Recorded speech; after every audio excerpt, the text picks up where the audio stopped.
This is Hikawai.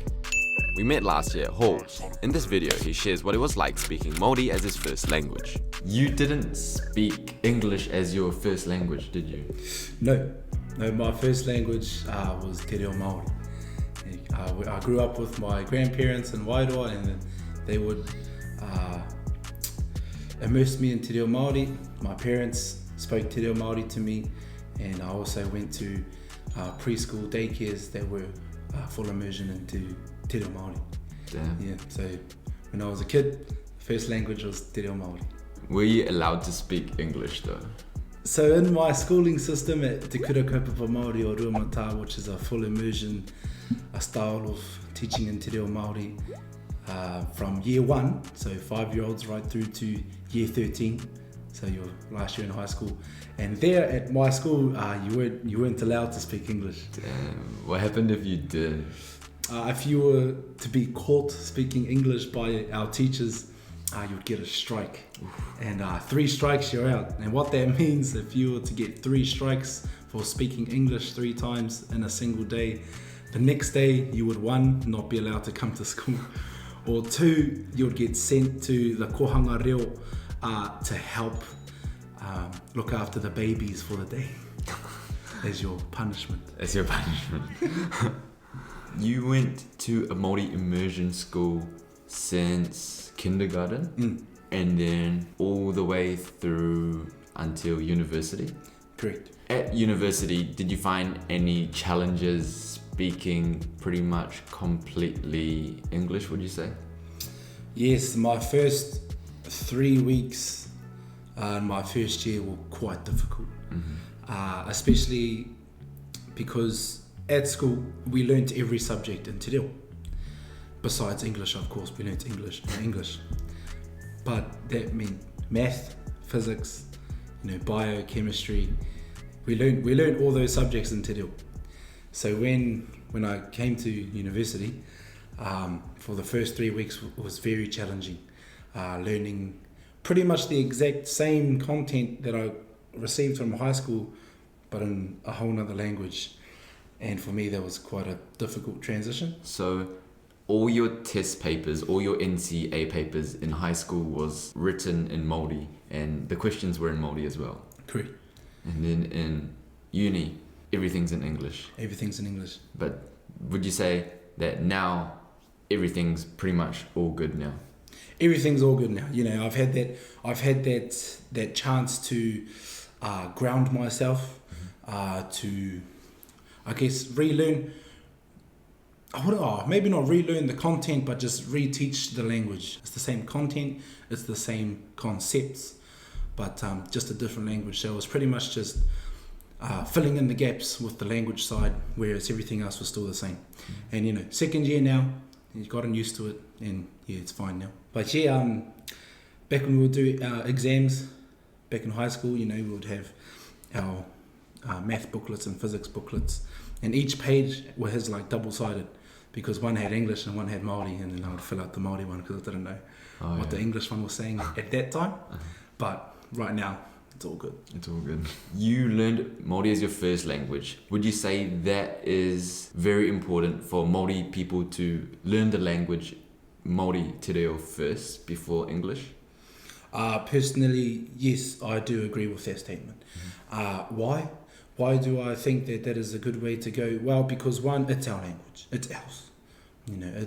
It's the cornerstone of who we are. It's the cornerstone of our values. It's the language that our ancestors spoke. It's the language of the songs that tell our stories, of the hakas that tell our stories. So teach. So Māori mā, those of us who are Māori, teach your kids Te Reo first. Teach your mokopuna, teach your grandchildren Te Reo first.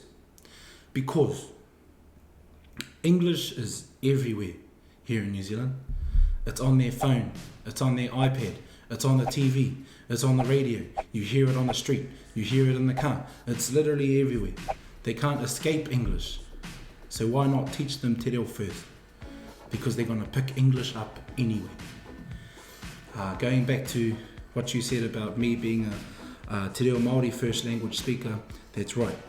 But by the age of 6, I could speak English anyway. I didn't get taught to speak English, but I picked it up anyway, just because it's everywhere. I think I was able to understand English at about 3 or 4, but I couldn't speak it. And my cousins found that really annoying because they would speak to me in English, and I'd be like, oh yeah, I know what that means. And then I would reply in Te Reo Māori, and then they're like, oh no, I don't know what that means. Damn. And then I'll be to my mum and dad, uncle, auntie, I don't know what he's saying. But then they would say to my older cousins, that's not our problem. You know? So yeah, teach your kids Te Reo first. They're gonna pick English up anyway, and they'll grow up bilingual. And send them to Kohanga Reo, send them to Kura Kaupapa. Because those are the institutions, those are the educational institutions that cater for us the best. From year 1 to maybe year 8 or 7, you know, it's just constant reminders of who you are, who you come from, what the stories of our ancestors are, you know, the gods and the Māori gods passing down knowledge, and why we are the way we are. And then, you know, you hit high school, and then that's when all the mainstream content gets taught. You know, we learn it. We learn it there. We learn NCEA. We learn maths, physics, English, science, all those topics. But once you leave Kura Kaupapa, not only are you equipped to go to university and continue to further your education in tertiary, but you're also firmly grounded to who you are. You're firmly grounded to what you believe in. You're firmly grounded to your whānau, your family, your friends, their families, and ultimately who you are as a Māori, who you are as the grandchild of your ancestors. So I guess that's pretty much it. Do you have any words of wisdom or anything like that to the viewers, or do you want them to know anything in particular about Māori culture that you wish they knew? And yeah. Words of advice, give it a go, okay? No matter the opportunity that arrives on your plate, take a bite, give it a go. And yes, sometimes it does get scary. Sometimes it does make you extremely nervous and maybe even uncomfortable, but that's okay. You know, make the scary decision, because it's in that place where you grow more, where you grow the most. You know, in the place of where you're uncomfortable and uncertain, it's scary. But from that experience is where you grow, and you come out of that experience a bigger, smarter, wiser person. So no matter what, give it a go in life. In terms of what I wish people knew, I wish people just took a bit more time into learning about what really happened to Māori, how we were cheated, how we were purposefully persuaded by colonizers to do particular things and sign particular things. How we were extremely mistreated, how we were lied to, how our lands were stolen from us, women taken from us, children taken from us. Just getting a deeper understanding as to why we think the way we do, because that was the result of what they did to us. You know, the Native Schools Act, not allowing a child to speak their native language of Te Reo at schools. And for those of you who do know, they got hit. They literally had their language beaten out of them. The Tohunga Suppression Act, an act that made traditional, old school traditional practices illegal and unlawful. And those people were hunted down, you know. But then, you start to learn about how we came over all of that. 1972, Te Piti Hana Reo Māori, the Māori language petition. 1985, the first kura kaupapa Māori in New Zealand, and that was Whānui here in Auckland. 1987, Te kura kaupapa Māori o Ruamata, the second kura kaupapa, and that's the school I went to. And all these other fights to get our language promoted. Māori TV, Māori on the radio, Māori Language Day, that happened, which is now Māori Language Week, and which is now in 2020, sometimes people really give it a go, Māori Language Month. Mahuru Māori, that was a big thing this year. And bringing the percentage back up from, where did it go? I think it was maybe 15% of Māori would speak Māori. Now I think it's back up to like 23, 25. So, it's very, very small, but it's going up. We have kohanga reo, we have kura kaupapa, we have whare wānanga, like te whare wānanga o Aotearoa, te whare wānanga o Awanuiarangi, te whare wānanga o Raukawa, all these institutions that we had to fight for, but we now have them. Recently, just in the political side of things, Māori Party is back in Parliament. We have Rawiri Waititi back in there, and now we also have Debbie, who's the head of Māori Party, who got through. So we have 2 Māori seats in there again, and that's amazing. It's a voice for Māori affairs, and have a read, go and learn, and just try and give a bit of understanding. I appreciate you coming onto the show, Hikawai, and sharing all Appreciate these you, perspectives. bro. Thanks for sharing. It's awesome to see all the progress that Māori have been making throughout these years, and how they started off, mistreated, and now coming so far and having Māori language weeks and immersion schools. I think that's awesome, and hopefully this video would spark a little bit more interest in some people, hoping that they'll do their research and learn the true history of Māori. So thanks for coming, Hikawai. Thank you, bro. It's been an honor. So thanks for watching, guys, and we'll see you in the next one.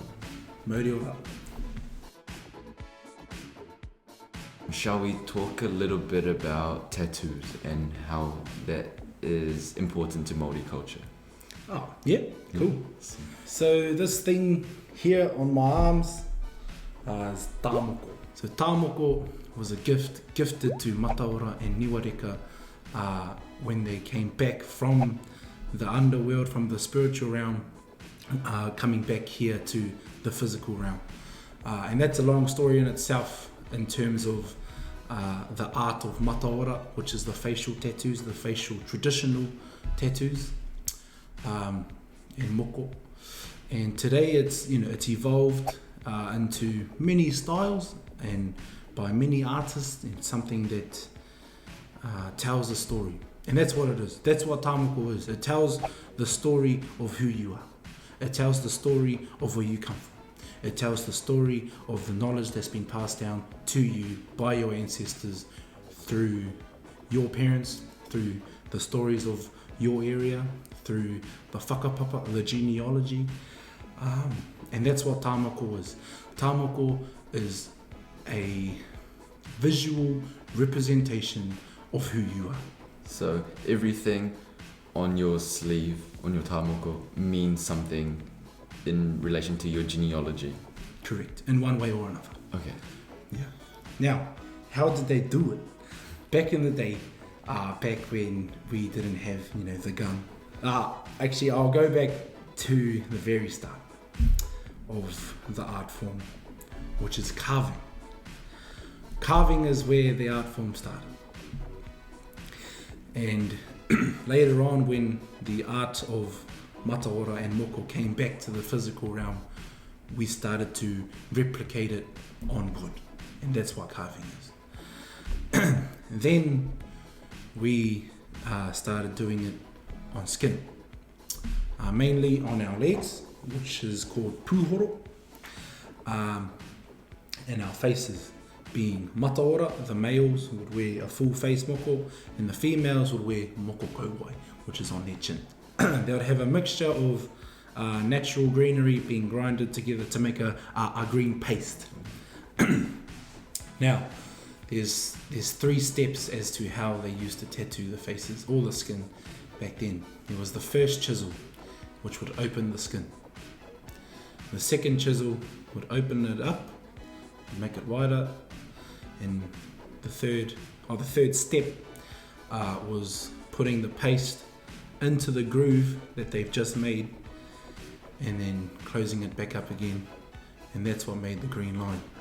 So back in the days of old was literally carving the face.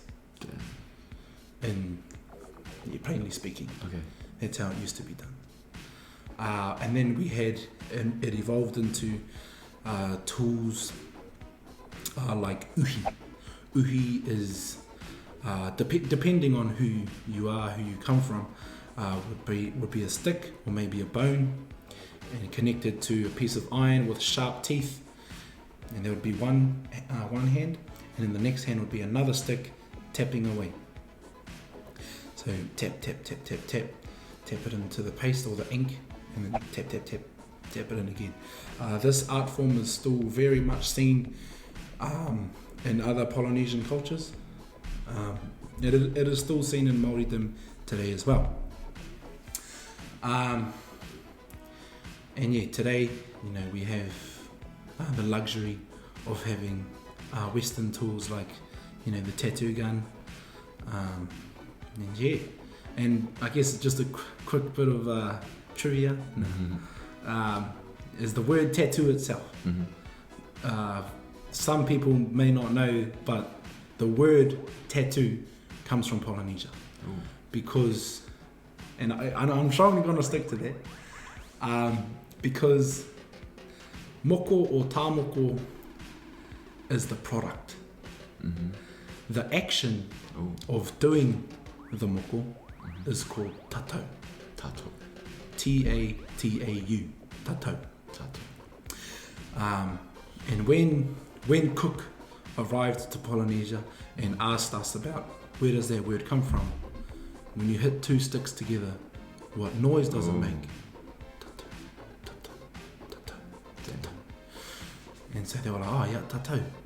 But obviously a trip back to where they came from, or where all these people came from, over miles and miles and months of travel, it obviously must have changed from tatau to, we went to these places and learned the art of tattoo. And over the years it evolved into tattoo. So tattoo, tatau, same thing. The story of how the word tattoo got its name.